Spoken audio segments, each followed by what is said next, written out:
Minasyaitonirrajim. Bismillahirrahmanirrahim.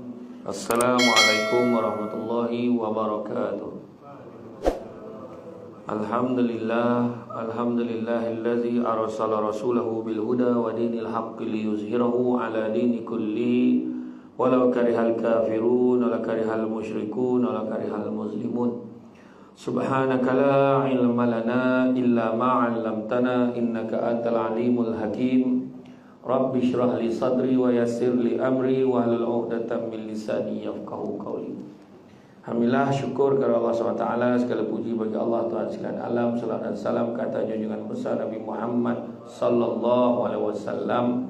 Masih banyak diucapkan kepada Tuan pengerusi acara, bahagia Tuan pengerusi masjid, Tuan imam, barisan jawatankuasa masjid, pemimpin-pemimpin tempatan di semua peringkat yang berkesempatan hadir pada malam ini, tuan-tuan dan puan-puan rahmati Allah sekalian. Alhamdulillah, syukur banyak-banyak dapat kita bersama pada malam ini dalam program ceramah perdana dengan topik endemik sinar di hujung terowong. Main lagi tajuk filem lah, sinar di hujung terowong. Maknanya apa?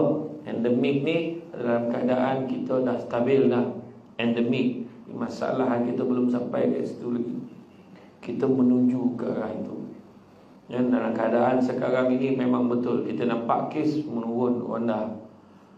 Memang betul, memang betul. Tapi kita sekarang ni didatangi pula dengan Delta Cron, apa? Guna tak Omicron, Corona, macam-macam lah kan. Kita nak nyambut pun tak hati. Dan ada lah yang bongi lah, 3 dos sampai dos bongi pula. Tapi itu semua ujian untuk kita, tuan-tuan dan puan-puan macam Allah sekalian. Sebenarnya semua orang tak nak penyakit ni kalau boleh. Semua orang nak, kalau boleh kita nak berjaya keluar daripada belenggu masalah Covid ni. Tapi ialah yang kena uji dengan Covid ni bukan kita saja, tapi seluruh dunia. Dan kita menuju ke arah itu memang betul. Kita boleh sampai ke tahap endemik itu boleh, tapi kita ni kena ubah perangai. Kan apa juga yang datang Allah Taala bagi ke kita ni merupakan satu bentuk ujian kepada kita. Ujian. Tapi itulah orang kita ni kan, bongi-bongi bila dah boleh kontak dengan kau, bila boleh kontak dengan kau. Boleh kontak dengan kau, hilang kawi lah kan. Dah habislah semua mak ayah hilang kawi. Kan? Sudah kan? Sekarang ni sebenarnya ramai yang tak tahu. Boleh kata kebanyakan daerah-daerah yang saya beri, kebanyakan kan, di seluruh Malaysia lah, banyak bilik-bilik ICU bertambah. Itu hakikat kena timur. Ada satu daerah tu sebagi daripada 2 bilik ICU dah 7 bilik ICU naik. Itu satu daerah di Perak. Jadi nak suruh kita ni sudah berhati-hati. Kita ni pula orang Malaysia ni satu bangai kan, dapat batih nak dan bukan pohon. Kan semua nak tak suruh tak boleh sikit, bagi dasar bagi peluang kan. Tapi apa pun kita kena faham, Allah jadi kehidupan dunia kita ni sebagai tempat ujian supaya manusia mendapat ganjaran di atas usaha menghadapi ujian itu. Faham tak kan? Faham tak? Maka sekianlah ceramah. Kita susah mana. Okey, faham kan? Ada tu kan. Alhamdulillah kan. Mana kata Allah bagi ujian, Allah bagi segala macam bentuk ujian ni, sebenarnya kita kena faham satu perkara. Boleh macam mana pun lah. Boleh macam mana pun ujian yang datang kat kita ni sebenar-benar Allah dah bagi tahu tu sejajar. Allah bagi itu sejajar sesuai dengan kemampuan kita. La yukallifullahu nafsan illa usaha. Allah takkan timpakan sesuatu melainkan sesuai dengan kemampuan kita. Kan? Satu-satu berlaku. Apa pengajaran kita dapat? Pengajaran yang kita dapat, tak kira siapa, semua boleh kena. Yang kedua, pentingnya menjaga kesihatan tubuh badan kita. Sebab kebanyakan yang terkorban adalah mereka yang dalam badan dah sedia ada penyakit. Jadi bila datang virus vaksin Covid ni, bila sampai kat dia, badannya tak dapat nak bertahan sebab dalam badan memang dah sakit. Itu sebab kita semua diminta menjaga kesihatan. Alhamdulillah, kita bersukan, kita beraktiviti untuk menyihatkan badan kita. Sukan yang paling popular time PKP tu mana? Basikal, jogging, membadak ke atas katil, itu yang paling tinggi sekali rate dia. Kan? Tidur makan. Maksudnya bercakap ni, bukan cakap orang lain lah. Kan? Jadi itu yang penting. Yang macam ni malam ni ceramah. Saya tahu berapa kali dia saya datang sini. Habis ni kan tahun tu ada makan. Mana dah, saya rasa lah firasat saya. Contoh, kalau dah bersamping bagai tu kurang-kurang kambing. Kan saya nampak macam tu kan. Susah nak tengok aja kan pakai baju Melayu pasal siap samping ni. Ada harapan tu. Saya gagak macam tu. Tapi apa pun, itu dia. Allah Ta'ala bagi ujian ni sebab nak bagi ganjaran kat kita. Tapi Allah nak dengar apa suara hati kita, apa yang kita cakap, apa respon kita. Ni bagi ujian mungut, bagi ujian marah, bagi ujian panggil. Macam mana? Kan? Kita tengok ni di Selangor kan, tiba-tiba banjir kan. Bila banjir datang, panggil. Mana dia bomba, mana dia jepam, mana. Mana ni? Orang tak, macam mana nak tolong? Sebab tampil terlalu banyak kan, orang terlalu ramai.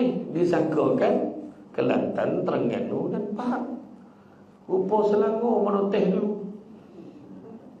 Tak ada siapa sangka hari Ahad tu, Jumaat, Sabtu, Ahad tu hujan berterusan mengakibatkan banjir tahu sampai mengorbankan nyawa. Tak ada siapa sangka. Rumah satu tingkat habis kan. Di Pahang 2 tingkat lah. Relax lah. Saya 1 bulan itu bentuk ceramah kayak cemomoy. Kalau dah cemomoy batal sebab 5 orang satu keluarga hilang sampai hari itu tak jumpa. Mungkin dah jumpa hari ni tak tahulah. Tapi nak bagi tahu dia orang lagi dahsyat. Kek kelumpur Selangor tu esok tu koreng. Dia kat sana naik macam tu kan. Apa jangan?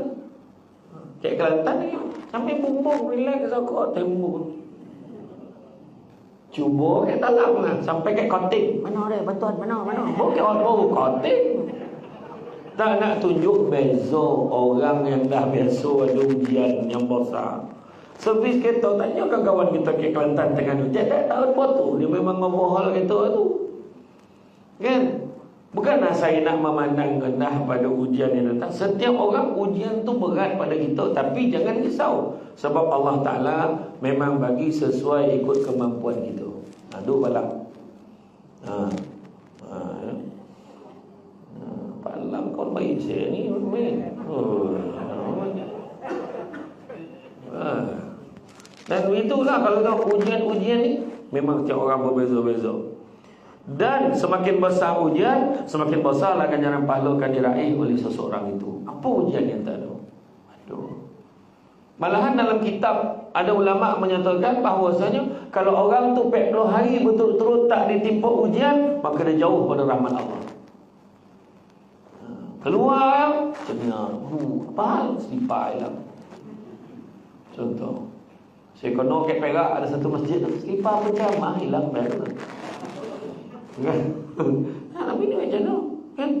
Nak marah orang tu mungkin dia tak perasan sebab orang mana selipar tu lebih kurang dengan selipar dia. Ya, kita lah nak balun selipar lain kan, sama lah kita macam dia. Kan? Sudah selipar imam lah kalau iya. Hal macam mana tak apa.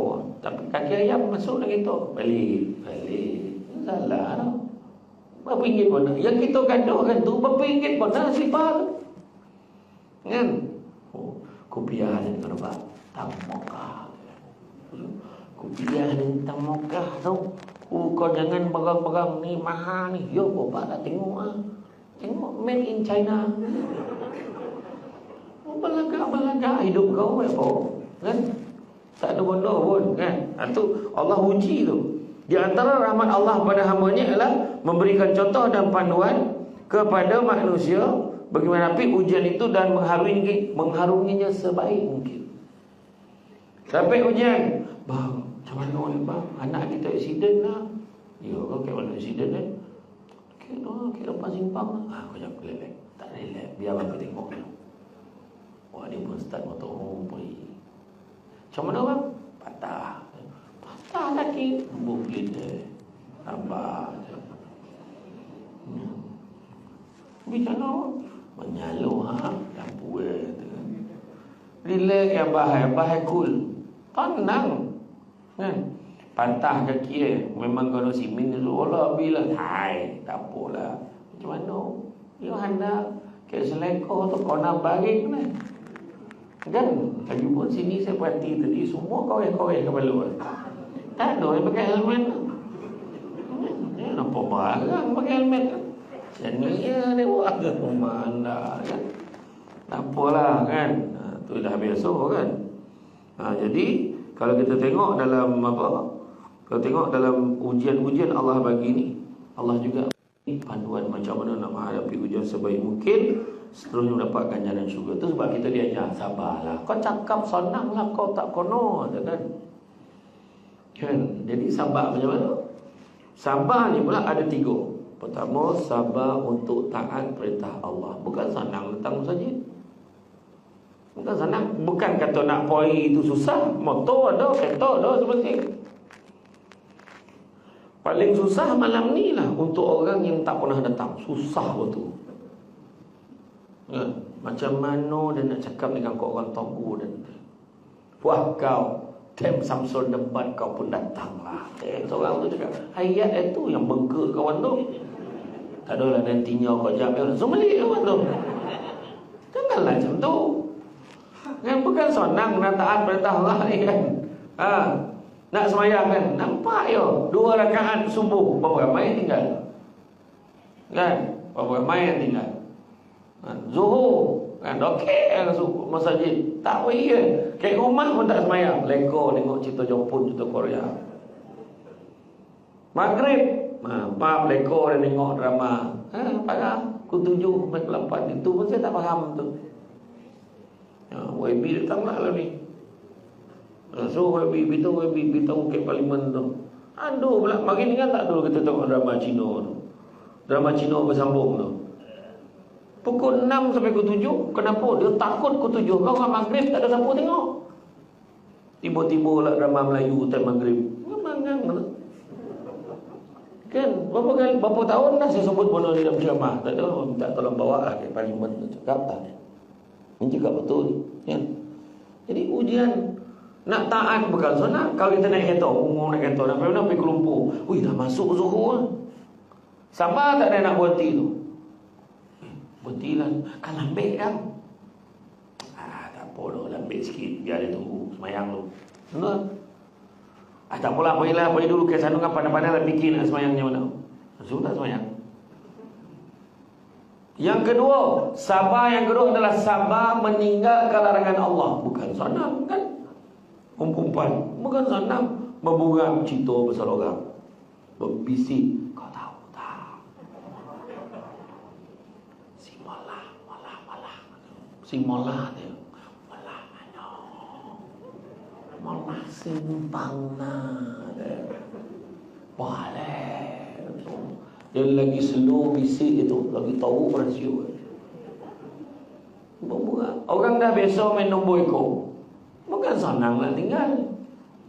Kau dia berhenti lah berjudi ni. Ini bukan judi. Nombor ekor ni ikhtiar. Waktu kepala tu ikhtiar. Kono lah tu. Dia main kono pula. Bila kono yang paling kurang hajar tu, dia belanja orang masjid. Sendawa orang masjid makan. Hari ni saya belanja mam, saya belanja. Pahala birthday saya. Yang seorang tiap bulan betul birthday dia tu kan. Janganlah gagak lah kan. Kadang dia berburak tu jadi tu. Cucu kau berapa dah? 2 kau, 5 kau. Belum lagi kau 32503. Jadi dia kan kira dalam berburak tu tulis tu. Ni mikir nombor apa nak main. Kalau nak semayang nak tengok nombor. Ini okey dekat kelompok tu. Nombor yang selektif ni, yang tampanan dosa dan sejadahan, ada nombor. Dia combine ni. Tadi maghrib nombor 06. Isyak nombor 30 0630 tikam. Gila tu. Bukan senang dia dah terbiasa. Nampak tak? Orang minum arak, dia dah biasa minum arak. Tuan-tuan, ni saya cerita betul ni. Tu simpang lah. Tu simpang depan lah. Kau ada Cina. Saya adalah satu hamba Allah tu. Poingan saya nak balik tiket. Balik cikgu berhenti kan. Lepas tu kenapa nak? Seorang tu nak terkencing. Saya pun nak langsung nak terkencing. Kencing mana? Kat kedai Cina tu. Kedai minum tu. Saya pun masuk dah tu. Masuk dalam toilet mana? Belakang. Toket belakang. Yang pakai kopiah, pakai songkok, minum. Betul tak betul cerita ni dulu? Dulu lah, sekarang tak tahu dah. Dulu. Betul ke tak? Betul. Tapi saya target tu Cina tu saja yang pakai kopiah. Ya, bukan senang kalau dah terbiasa. Susah. Tapi mudah-mudahan berubahlah kan? Dan yang ketiga, sabar. Yang paling tinggi level dia adalah bersabar dengan ujian dan dugaan yang Allah berikan pada kita. Sabar banyak-banyak kan? Ujian yang paling simple kali, demam, tengok mulut masing-masing. Allah nak mati benar rasa demam kan? Nampak tak? Tu ujian sakit dan penyakit ni sebenarnya tinggi pahala kalau kita sabar. Sebab bila kita sakit, dalam kitab Mekah Syafatul Qulub Peranan Jiwa pada Imam Al-Ghazali, Allah hantar malaikat, 2 malaikat. Kau boleh tengok apa dia cakap bila dia sakit. Kita tengok dia cakap apa. Kalau dia jawab, tengok malaikat pun tengok apa khabar. Pakai Allah saja bagi dia sakit ni, biar dia boleh rehat. Alhamdulillah dapat dan rehat. Mana dia bersyukur. Dia report, ya Allah, dia bersyukur, ya Allah. Dia kata, agak kau bagi dia sakit biar dia boleh rehat. Maka Allah Ta'ala beritahu, kalau itulah sikap dia, kalau dia mati akan ku masukkan dia ke dalam syurga. Dan kalau dia hidup, akan ku gantikan daging dan darah dia dengan daging dan darah yang baru. Itu sebab orang bila elok demam, semua penuh dia buat. Mana beg, mesin rumput, basuh motor, semua dia buat. Sebab sagar daging darah yang baru. Tapi kalau pergi tengok dia, Allah, apalah sorry orang mati lagi baik. Maka bila dia merungut, dia mengeluh sampai kepada Allah. Allah beritahu, kalau itulah sebutan dia, suruhlah dia sembah Tuhan selain aku. Mana Allah tak peduli begitu. Mana? Sebab Allah bagi kita sakit, kadang-kadang saja bagi itu biar kita ingat Allah. Betul tak orang yang sakit lagi banyak ingat Allah? Cuba tengok bila sujud ni, okey ni dah simin mari masa papan mari.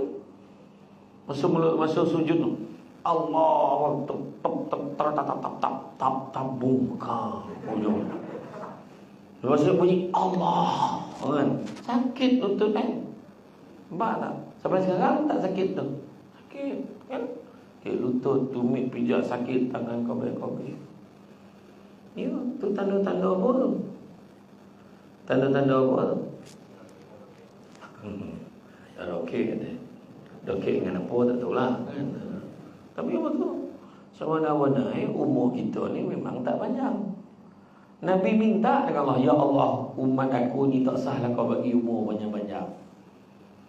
Ya, dengan COVID ni lagi lah tak tahu. Sekarang ni demam sikit dia semua orang ambil Panadol. Tak ada siapa jaga COVID.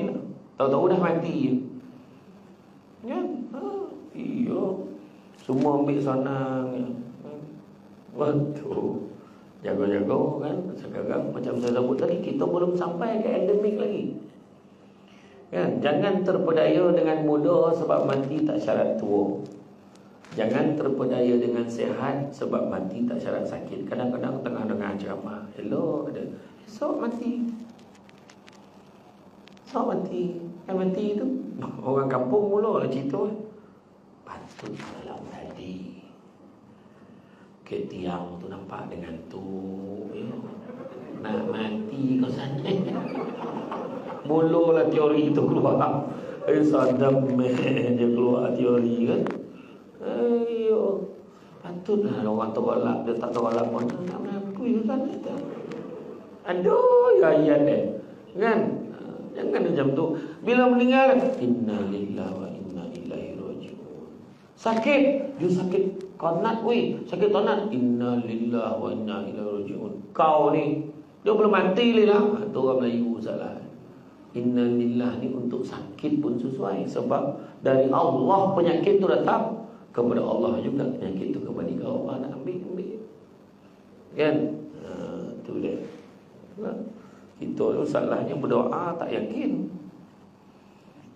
Doa tak yakin. Saya doa minta cari imam, tolong imam doakan saya imam. Baguslah, tapi kita pun kena doa, kena ikhtiar. Tolong imam, tolong apa?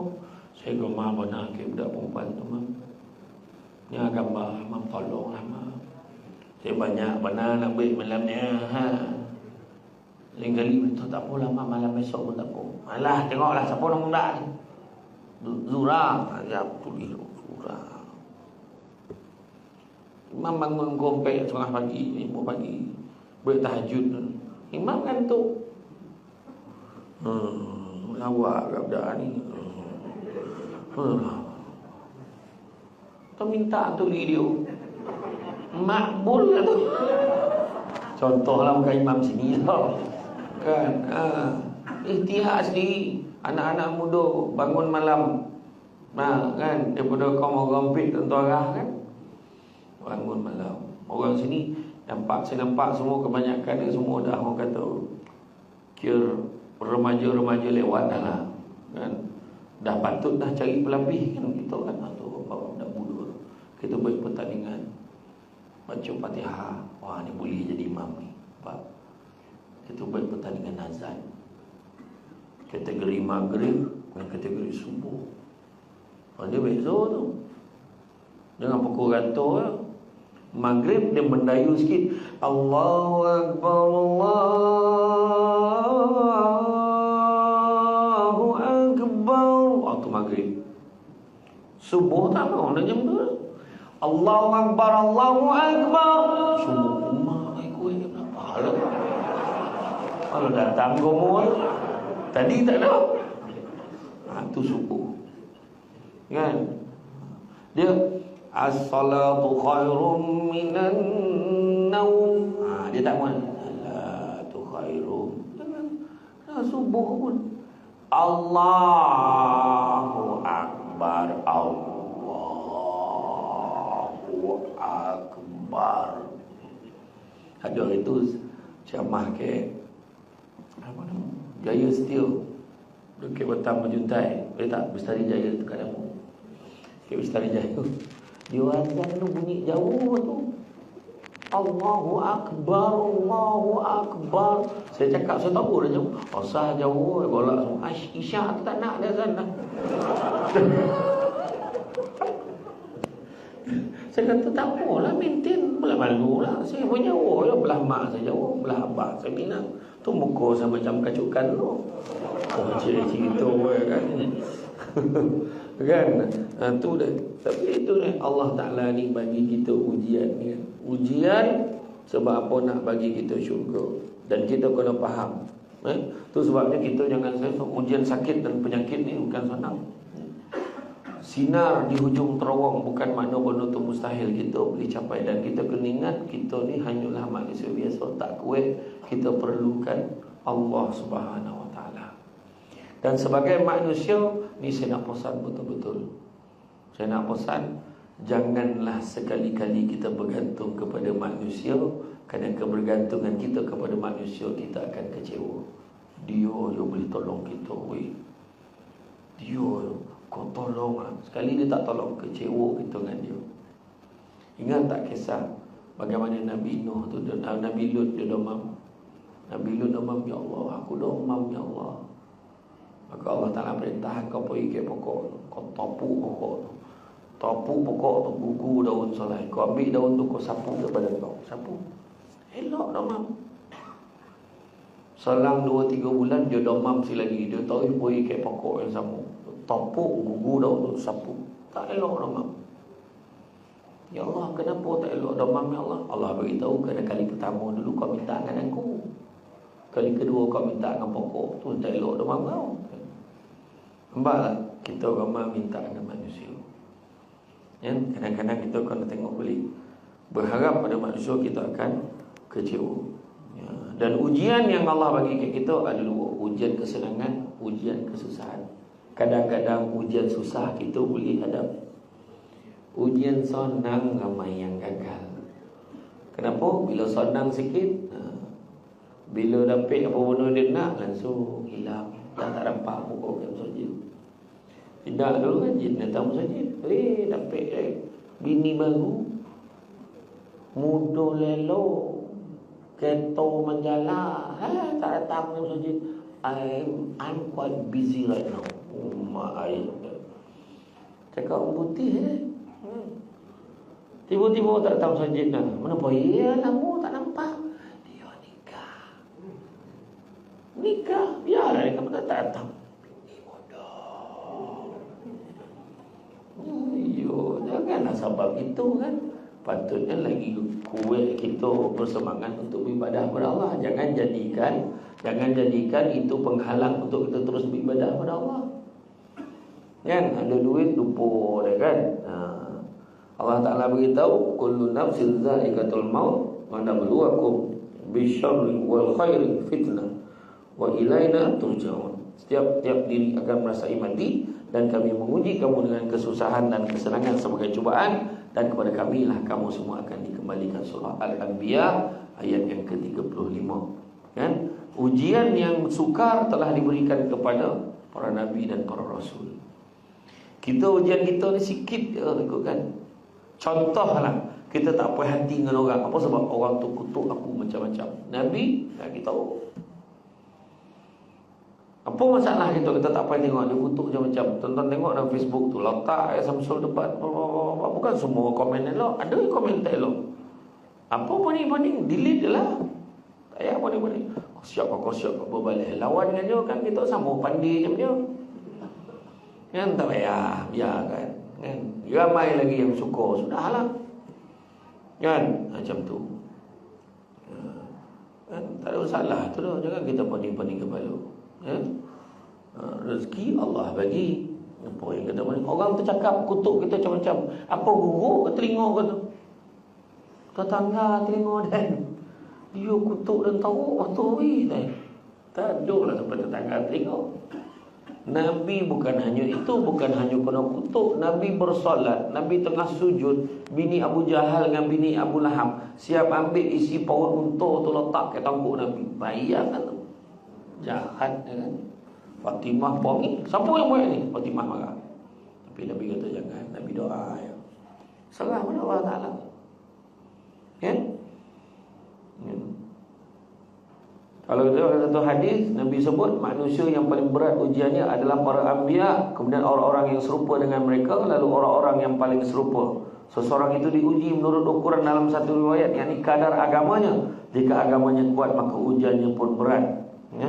Dan jika agamanya lemah, maka ia diuji menurut kadar agamanya. Maka ujian akan selalu menimpa seseorang sehingga membiarkan dia berjalan di muka bumi tanpa sebarang kesalahan lagi.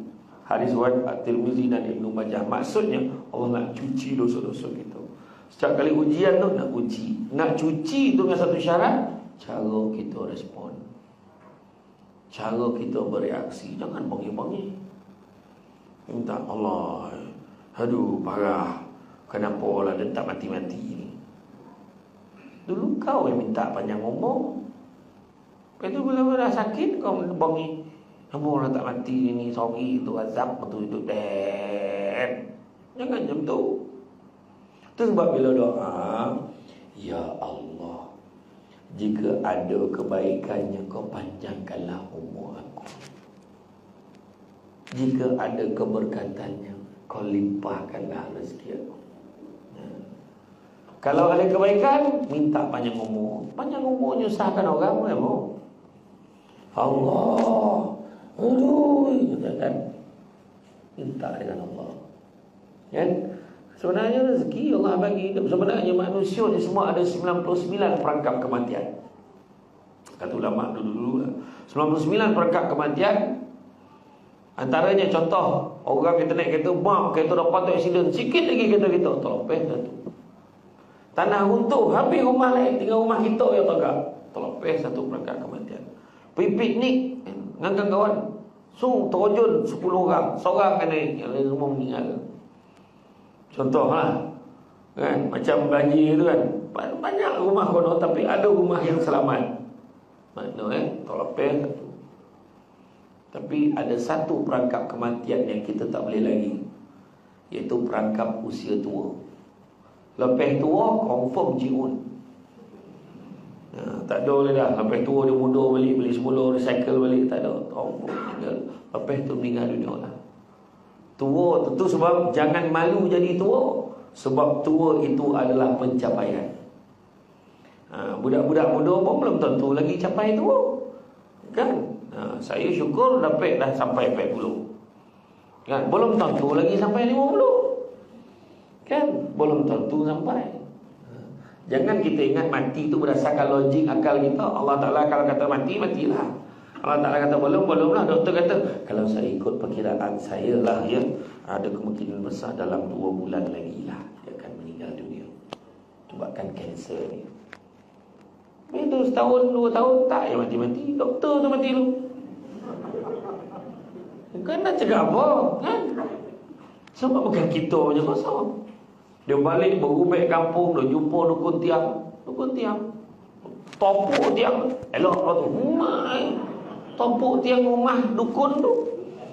Contohlah. Dan dia pula percaya, minum habis dia minum dengan botol-botol dia telan. Elok. Orang kita ni bukan boleh, kan? Kenal percaya ke orang tu lebih. Tak dengan Allah Ta'ala. Ustaz, tolong Ustaz. Tolong tawarkan air ni Ustaz. Saya kata apa kena? Oma saya dah 3 hari nak beranak, tak mahu dia beranak. Mau ngoning-ngoning pun dah. Tahu tak mau ngoning-ngoning? Nampak timbul duit dah. Macam mana? Ya, tolong tawarkan air ni, Mam. Apa Ustaz tolong tawar? Air ni memang dah tawar, apa kau nak tawar? Lama baca-baca sikit. Baca apa? Selawat 3 kali, baca Fatihah, kemudian ayat kursi. Dia dah ajar kita baca apa? Apa kau tak baca ni? Kita pula, dia dah suruh baca, awak pun baca pula. Bismillahirrahmanirrahim. Dia kena buka. Allah masalah. Dia tak tahu kenapa kena bisik, tak kuih kena. Slow. Allah masalah. Bismillah.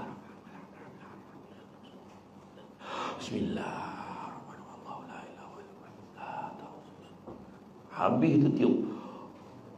Capek tutup, takut tu keluar selawat tu. Enggaklah.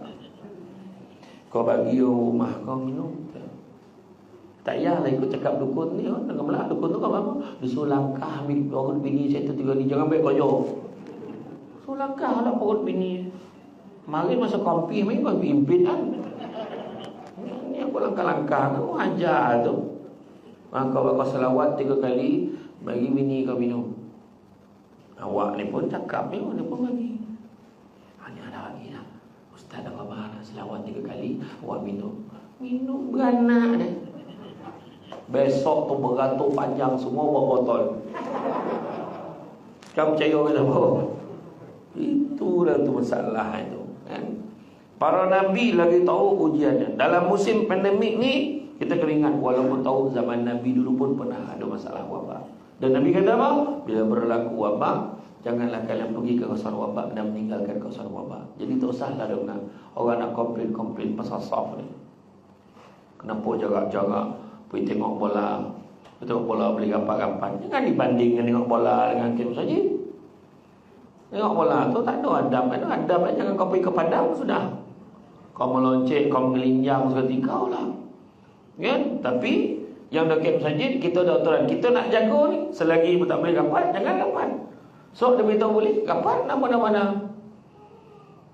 Bila masjid ni rumah Allah nak dibuka, kami rindu rumah Allah. Yang bercakap tu tak pernah pergi masjid. Memakai lebih, kan? Tu ni. Kan? Jadi Nabi dah bosan. Tu yang buat Roblox. Buat Roblox sebab apa? Sebab Nabi dah sama. Jangan pergi ke kawasan wabak dan jangan tinggalkan kawasan wabak. Kan? Jadi mari kita kembali kepada petunjuk Islam dalam menghadapi penyakit. Sama ada pesakit atau orang-orang terdekat dengan pesakit, mudah-mudahan kita berjaya melepasi ujian penyakit ini dengan cara yang diredai oleh Allah. Ya. Kalau kita nak tengok orang yang Nabi yang paling tahu diuji sakit ni siapa? Nabi Allah. Nabi Ayub kan. Nabi Ayub pada sakit apa? Penyakit kulit, kusta, tahu. Bayangkan bernanah-nanah. Sebenarnya syaitan ni dia dah minta dengan Allah Ta'ala. Iblis minta, ya Allah, kau bagi aku uji Nabi Ayub ni. Kau handa mana iman dekat kau, bagi aku uji dia. Allah Ta'ala kata, proceed, go on, pergilah, kau ujilah Ayub tu uji. Pertama, ujian yang pertama apa? Ujian harta kekayaan Nabi Ayub. Sebab Nabi Ayub dia berasal pada keturunan yang kaya-kaya, ladang, ternakan, harta benda memang banyak, tapi diambil, hilang semua, tidak tersisa sedikit pun. Tapi Nabi Ayub tetap lapang dada. Dia kata rezeki dari Allah. Gagal Iblis untuk mengalahkan Ayub untuk kali pertama. Kedua, keturunan zuriat Nabi Ayub diuji apa? Bagaimana ketika anak-anak Nabi Ayub pergi ke rumah saudaranya, diruntuhkan rumah itu, meninggal dunia semua anak-anak Nabi Ayub. Pada kali itu Nabi Ayub kata apa? Aku bersyukur kerana mereka adalah anak-anak syurga. Gagal kali kedua. Tu yang kali ketiga dia bagi penyakit. Dia uji pula dengan penyakit kulit ni. Seluruh tubuh Nabi Ayub sampaikan berbau busuk, tak boleh lokek dengan orang. Dikatakan seluruh tubuh Nabi Ayub itu berulet, bernanah.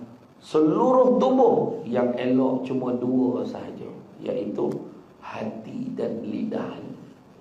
Yang lain semua kena. Pernah satu ketika digambarkan bagaimana ulet itu jatuh ke tanah. Adakah Nabi Ayub pijak ambil padan kokoh memokak? Tak. Nabi Ayub ambil beli ulet itu, letak beli jaket kulit dia. Takut ulet itu tak boleh makan. Sabar tak sabar? Isteri Nabi Ayub pernah tahu, dia kata, wahai suamiku, apa kata kalau kau mohon pada Allah biar sembuhkan sakit kau ni? Mesti Allah akan sembuhkan. Apa kata Nabi Ayub? Dulu berpuluh-puluh tahun aku sihat, aku tak nak komplain. Kenapa dengan ujian Allah bagi aku sikit yang aku tak boleh tahan? Ada riwayat kata 5 ke 7 tahun. Ada riwayat kata sampai 17 tahun Nabi Ayub tanggung sakit. Sampailah satu ketika kan, Iblis ni kan memfitnah. Dia kata, tak apalah dosa Nabi Ayub terengai. Dia kata, tak apalah dosa Ayub tu, sampai macam tu mana Allah uji dia. Maksud itulah Nabi Ayub bersujud pada Allah, minta pada Allah sembuhkan sakit dia kan. Tapi dia kata dia serah pada Allah, dia tak ada paksa pun. Ya Allah, kalau boleh kau sembuh, kau sembuhkanlah kan. Asal atas sebab fitnah iblis itu tadi. Dan dengan itulah Allah Ta'ala perintahkan, Allah kata suruh dia hentakkan kaki, dan hentakkan kaki dia. Tu kata, dan ingatlah ketika dan ingatlah peristiwa hamba kami Nabi Ayub ketika ia berdoa merayu pada Tuhan dan berkata, sesungguhnya aku diganggu oleh syaitan dengan hasutan yang semasa aku ditimpa kesusahan dan azab seksa penyakit. Maka kami kabulkan permohonannya serta kami perintahkan kepadanya, hentakkanlah bumi dengan kakimu. Setelah ia melakukannya, maka terpancarlah air. Lalu kami berfirman kepadanya, ini ialah air sejuk untuk mandi dan untuk minum bagi menyembuhkan penyakitmu zahir dan batin. Dan kami kurniakan lagi kepadanya keluarganya dengan sekali ganda ramainya, sebagai satu rahmat dari kami, sebagai satu peringatan bagi orang-orang yang berakal sempurna, supaya mereka juga bersikap sabar ketika ditimpa malam. Dan kami perintahkan, ambillah dengan tanganmu seikat jeramiku dan pukullah istrimu dengannya, dan janganlah engkau merosakkan sumpahmu itu. Sesungguhnya kami mendapati Nabi Ayub itu seorang yang sama. Ia adalah sebaik-baik hamba. Sesungguhnya ia sentiasa rujuk kepada kami dengan ibadahnya. Surah Al-Sad ayat 41 hingga 44. Makna bila hontak kaki, keluar air, dia minum dan dia baik mandi, elok dia. Dan malahan Allah kembalikan balik kekayaan kepada Nabi Ayub. Malahan keluarganya pun dia dapat sekali ganda. Ada dia menyatakan anak Nabi Ayub 35 ke 32 orang. Ramai kan? Jangan bandingkan dengan kita. Kita kalau macam tu mencangut lah. Tu macam 10 pun dah tak cukup napis kan. Ya, tapi itulah keadaannya. Kan? Maknanya dengan ujian tu Allah Ta'ala balik dengan kebaikan. Tapi bila hentak kaki tu, apa mesej nak sampaikan kayak gitu? Bila Nabi Ayub tu suruh hentakkan kaki keluar air, terpancuk air, maksudnya apa? Maksudnya Allah memang suruh kita ikhtiar untuk mengobati penyakit. Bukan tunggu saja. Ada bodoh gitu. Fa iza azamta fatawakkal 'ala Allah. Kita kena usaha dulu, kemudian barulah bertawakal kepada Allah. Kan? Jadi sakit-sakit, demam-demam, pergi klinik. Ada tak pergi klinik ni semua pada Allah. Jangan macam tu. Ikhtiar juga. Tu sebab vaksin tu pun satu bentuk ikhtiar. Kan? Vaksin tak kira lah Sinovac, AstraZeneca, Pfizer, ambil lah. Pak Lang pun dah 3. Tadi dia. So papan Panadol dah standby. Tadi saya dah cukaikan 2 biji. Tapi betul. Kan? Vaksin ni sebenarnya bukan menjadikan kita kebal. Janganlah salah faham. Ada orang tanya saya, Ustaz tak takut kau Ustaz dilabel sebagai tikus makmal? Pertama dan bukan tikus, ibu tahu. Orang lagi satu keputusan nak injection tu, vaksin tu saya. Kenapa saya ambil keputusan? Sebab saya tengok sahabat-sahabat dekat dalam majlis fatwa tu, dia dah bermesyuarat, mufti-mufti pun dah bincang, maka hukum ambil vaksin, dia orang cakap hukumnya adalah harus dan wajib. Siapalah kita nak katakan tak elok? Dia tak kaji kau. Ingat main macam ni lah, halal kita. Okey, haram lah. Tak, dia bukan macam kita. Dia kaji dulu, tengok dulu, baru buat keputusan. Dia dah buat kerja untuk kita. Yang heboh dah, ini dajjal lah, WHO lah. Ramai mencari-cari benda yang bukan ni. Kan? Kalau betul dia menipu, dia tanggung. Tak boleh kepala. Kan? Dia memang, bukan siapa kata ambil vaksin di kobal tak mati-mati. Tak ada. Kalau dah sampai time mati. Kan? Vaksin ini merupakan antigen untuk menambah imuniti, daya tahan melawan penyakit dalam badan kita. Itu saja. Ada orang tu ambil demam seminggu, ada orang tu 3 hari tangan tak boleh angkat. Kan? Ada orang tu okey, tak ada apa-apa, dah risau. Ada kok tidak isi injection itu kan? Mulut dia buat cerita. Kan? Ikhtiar buatlah, kan? Buatlah apa yang kita boleh, kan? Dan kita kena lihat bahawasanya Allah Subhanahu Wa Taala ni bagi kita ujian penyakit ni. Sebab apa? Dalam kisah Nabi Ayub tu pertama, Allah nak ajar kita supaya sabar. Sabar banyak-banyak. Ujian dugaan Allah bagi ke kita. Kan? Bahkan ia merupakan modal yang besar untuk meraih rahmat Allah di dunia dan di akhirat. Itu pertama. Kedua, peranan isteri dan orang sekeliling. Semua orang kena main peranan untuk support orang yang sakit. Dengar orang sakit, pergi ziarah. Ni sebelum Covid ni cerita lah. Kalau Covid jangan pergi ziarah. Kan? Bila ziarah pula, dengar kau demam tu kita datang ni. Tak ada apalah, sikit ni. Yalah. Kau berapa hari sakit dah? 3 hari dah. Jangan risaulah. Esok elok lah tu, mana kau tahu. Alah, dan biasa dah demam-demam macam ni. Lepas 3 hari tu memang tahu sikit lepas tu okey tu. Ya Allah, makasih ya. Senang hati dengar. Kau berapa hari dah? 3 hari. Kau standby lah. Orang asam betul. Pahala. Dan asal ni kawan dia sudah seorang macam tu lah. Hari komplek langsung padam lah. Cubalah cakap elok-elok. Yang bagi support, yang bagi sokongan. Macam orang datang ceramah kan. Orang tak pernah datang, jangan kita sound dia. Kepala tiba-tiba datang. Bila datang, sono tengok sahabat-sahabat datang. Tapi janganlah malamnya, ya. Malam sono datang lagi. Kita sono tengok bila ramai-ramai datang. Baru imam kalau dia nak jadi imam, tengok ramai lain macam bercoy. Tengok. Urus rapat kausaf. Kok seorang ni belakang dia?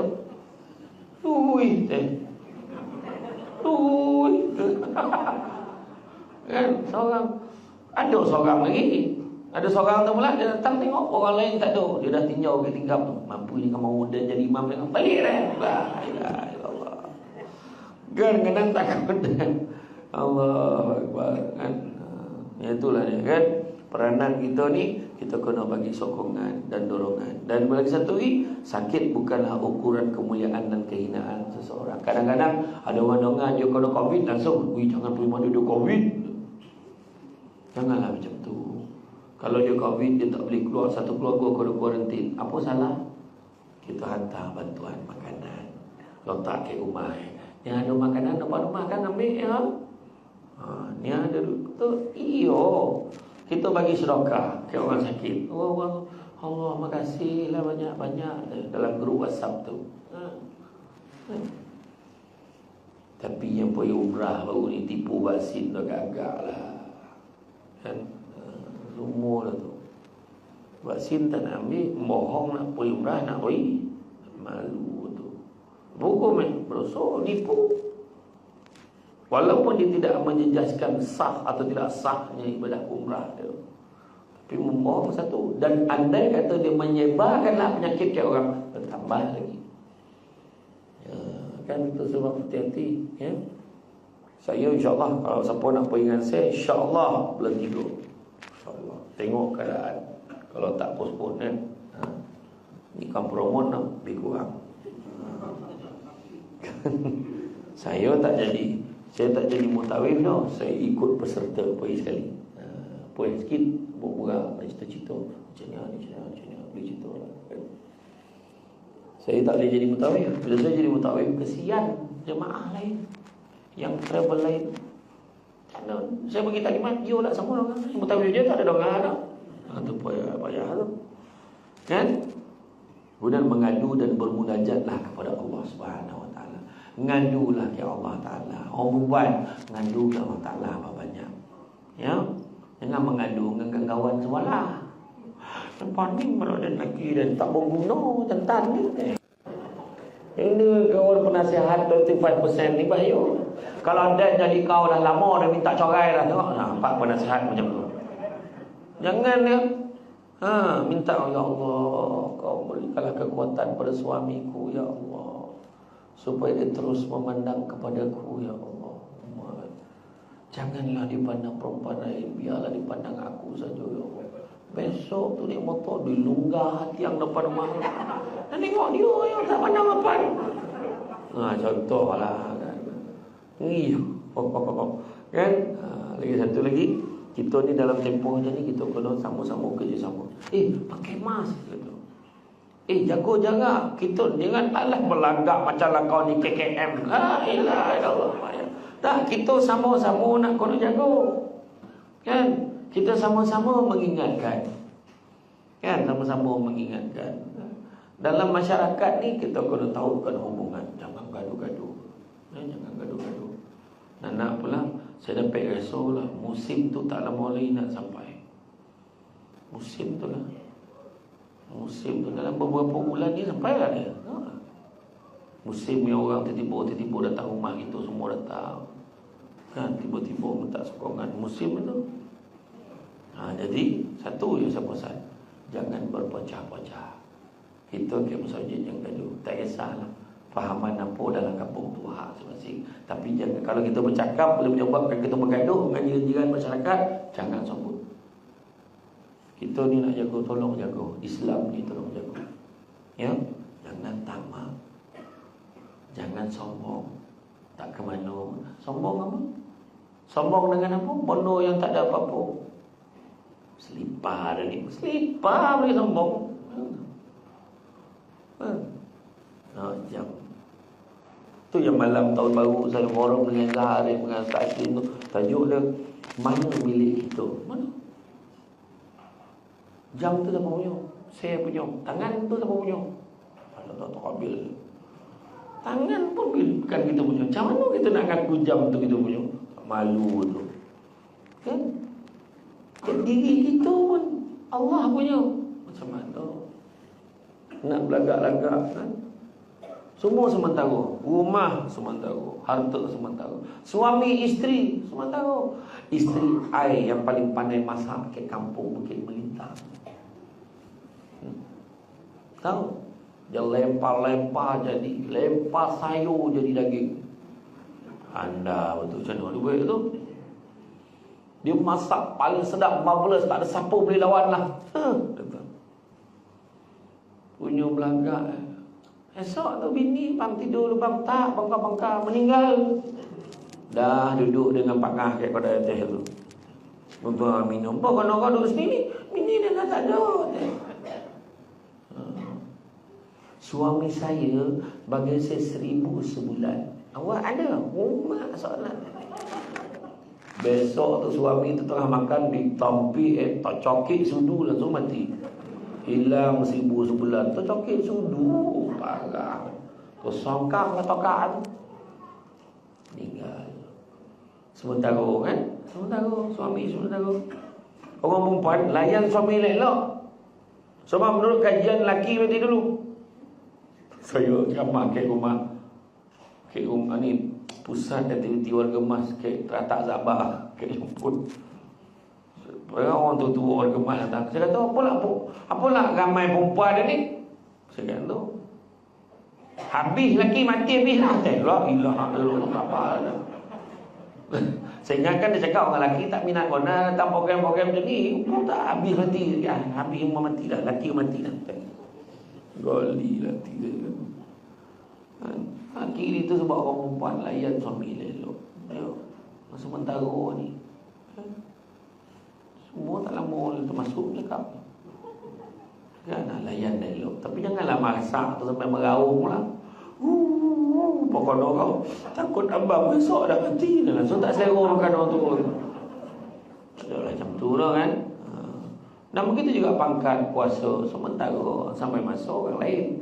Dulu ada kojo pangkat tinggi tiba-tiba dah duduk tepi tiang pencet. Kan sampai masa pencet kan. Sementara jawatan-jawatan gitu. Jangan tamak, jangan sombong, jangan dengki. Dengki buanglah. Dengki bahasa Melayu, bahasa Arab hasad. Punya tahu kat Malaysia ni dua-dua pakai. Dengki tak habis-habis. Bosan kita baru dia wali, entah mana dicuri ke. Tengok ayat apa masalah kau? Dengar dia naik pangkat, tak apa dia jilat dia tu. La ilaha illallah. Cucu dapat semua macam cucu dia seorang pandai. Aduh cakap cuba cakap. Dengar dia pakai kita baru dah. Ya kau boleh kita tumpang, tak payah bayar, tak payah si minyak. Senang naik. Yang seorang lah cucu dapat semua alhamdulillah, dia juga budak pandai kat kampung kita. Yang seorang tu pula dengar dia dah naik pangkat, alhamdulillah. Sebab sosak-sosak boleh minta tolongan dia. Senang. Haji itulah. Haji mana? Haji yang 85 tahun tu. Kenapa dia kahwin? Umur 85 tahun kahwin. Biarlah deh, joki dia. Kau tak mau ngambil cerita ni. Apa? Bini dia umur 25. 25 umurnya terangkit kau ni. Dengan nanti tak keluar mulut perempuan tu. Mana tak mau mati tu lah. Cuba elok cakap. Cuba cakap, alhamdulillah ada bini yang tawakal boleh jaga dia. Dan tu lah. Kau tak payah hati, tanya perempuan. Apa kau mana dengan Abang Haji? Abang Haji tu banyak umur dah. Macam mana nak cakap dia ni romantik untuk dia pandai bergurau orang tu. Setiap kali saya marah dia tak pernah balik. Dia pangkat tak terang amat balik. Tapi bukan orang sini tu. Sini okey, tapi lain. Sini 85 okey. Bukit Lintang pahala pula kan. Itulah cover kan. Jadi berusahalah kita untuk mengubadi penyakit kita. Dan jika ada pun ahli keluarga, teman sekeliling, kita naklah bantu. Masyarakat kena bantu support antara satu dengan yang lain. Kan? Sebab apa kan Nabi pernah sebut, malam ni tajukkan kejiranan, tapi Nabi pernah sebut, nak ukur keimanan seseorang itu, tengoklah bagaimana hubungan kita dengan jiran kita. baik kita ngajikan gitu, maka berimanlah gitu. Kalau tak, parahlah gitu. Kan? Sebab Nabi kata semuanya dia tidak beriman, dia tidak beriman, dia tidak beriman. Kemudian sahabat tanya, siapakah dia Rasulullah? Orang menyebabkan tetangganya tidak merasa aman dengan kejahatan. Banyak lagi nak urai tu, termasuk dengan bab dengki tadi, banyak nak urai, tapi tak sampai. Mana kono panggil lagi. Confirm. Ya? Jadi nanti booking tu lah. Oh, bulan tu. Kan? Jadi tuan-tuan dan puan rahmati Allah sekalian, rasa cukuplah setakat itu. InsyaAllah mudah-mudahan walaupun sikit, sama-sama kita sebar panjangkan kepada yang lain. Kan, sepandai-pandai tupai melompat, akhirnya jatuh ke tanah jua. Walaupun ceramah sudah tamat, mudah-mudahan tersemat di dalam jiwa. Ya? Tanam tobu di dalam rumah, cabut ubi sampai ke akar. Sedikit ilmu kalau ada hikmah, segaram laut terasa tawa. InsyaAllah. Ya? Budak-budak membawakanlah nak jolok buah perangan. Kalau Allah ada silap dan salah, dikata tidak, dicaci jangan. Tonang-tonang air banyak pula patut malam. Tonang-tonang air laut sampan kelok mudik ke Tanjung. Hati terkena mulut menyebut, jasa baik orang sini menyemput rasa nak junjung. Seronok saya boleh tengok, saya sampai masuk dalam Tanjung, saya rasa-rasa, mana aku datang sini ya, gitu. Kan? Tapi bila dia duduk dalam ni lah, sama yang nampak muka yang sama datang. Makna tak berubah lah usia tu. Bila last saya datang? Berapa tahun lah? Tak lama betul tu. Belum ada debat lagi. Tengok itu yang mahal tu. Kan? Makna dah jadi debat, dia datang lagi. Okey lah tu, kan? InsyaAllah. Jadi itu saja daripada saya. Cuma sedikit makluman, nak maklumkan. Kalau tuan-tuan dan puan dengan tuan-tuan haji semua Datuk, kalau ada kesempatan sekarang, tengoklah kat luar tu ada satu meja ajaib. Meja ajaib tu ada sambal, ada susu, bukan untuk diambil, untuk dibeli. Kamen sawu buat balik tak ada kan. Kalau yang satu tu sambal crispy, sambal garing lah. Memang sedap lah, budak-budak rumah lah, RM10. Orang Singapura pakai sudu, bukan jadi tak sampai makan dengan bubur, tapi dengan bubur lagi sedap, bubur nasi sedap. Kemudian satu lagi ada susu kambing al-am. Kat kotak tu ada muka tu macam Samsul Debat. Susu kambing al-am ni, susu kambing campur kurma, campur madu yang diizinkan. Faham tak? Madu yang diizinkan tu makna madu lobah lah tu. Kan? Dia yang bagus di susu kambing ni, pertama dia tak ada bau sebab dia tak pakai kambing talam. Dia pakai kambing daripada Holland, Belanda. Yang bagusnya dia tak ada bau. Kedua, dia baik untuk yang sakit lutut, sakit tumit, pijak, sakit tangan kebas-kebas. Imam Masjid Felda Palung Dawaleh 6 bulan semayang kat kursi, berurut beratus habis dia minum susu kambing ni. Alhamdulillah. Kan dah boleh semayang macam biasa.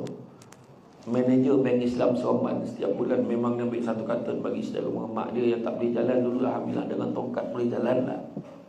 Dulu sakit kita nak jalan kan. Alhamdulillah. Ni ikhtiar. Siapa yang GERD, gastrik, pedih ulu hati, elok amalkan. Kan? Pada orang perempuan yang hormon merayau tu, kejap awal, kejap lambat, kejap taman poi pun boleh amalkan. Tapi mana yang dah tak ada tu susah nak cari. Dah tak ada. Tapi kok minum datang dia balik joki, ya. Orang perempuan yang satu lagi yang pregnant, yang mengandung, elok amalkan sebab baby yang dilahir 90% dapat demam kuning, jaundice.